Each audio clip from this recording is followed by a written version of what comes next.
Good afternoon. Today is October 8 and here's our update. Yung paddle sa likod na binuwag natin, we're slowly building new pillars.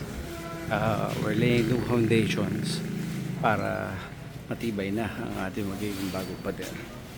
Okay? So, still, yan, gumana na yung waterproof. Sasara na lang yan. Final colors. And ito, yung column na prepare na. Okay? So, tingnan natin yung ginagawa.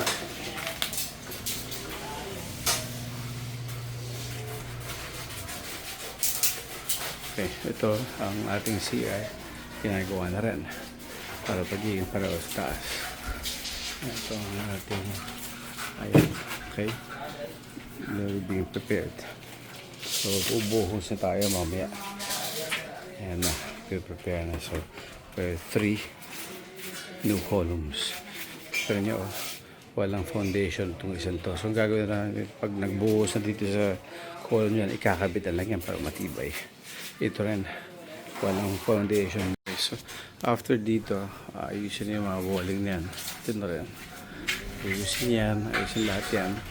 Lalagyan ng buwang, lalagyan ng bagong kitchen sink dyan, and change all tiles. So magiging maganda na ito ulit, parang sa taas. Okay, so ito hindi pa rin na ito finish kasi nagkikilusan pa dito sa baba. Okay, so tingnan natin sa taas. Ito, nice na, pina-finalize na kulay niyan. Dito, flooring, nice na. Okay.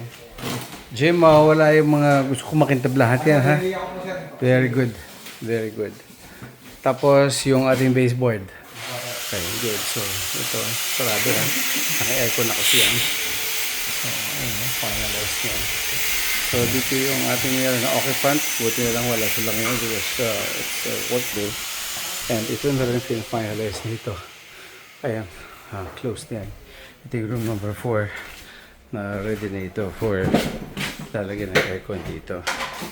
So these are temporary stuffs from room number 2.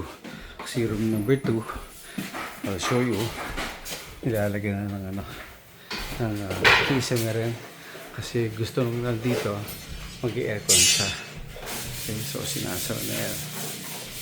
Ayan na. Sinasara na. Okay, ito ang ating nakita niyo ito. This is already working.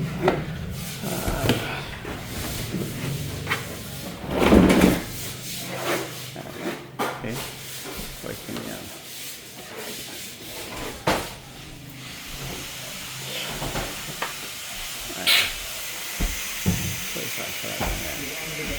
Okay, so ito yung ginagawa sa lupa.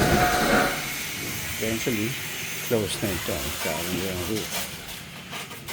Alright, so this is the update for October 8. See you in our next update.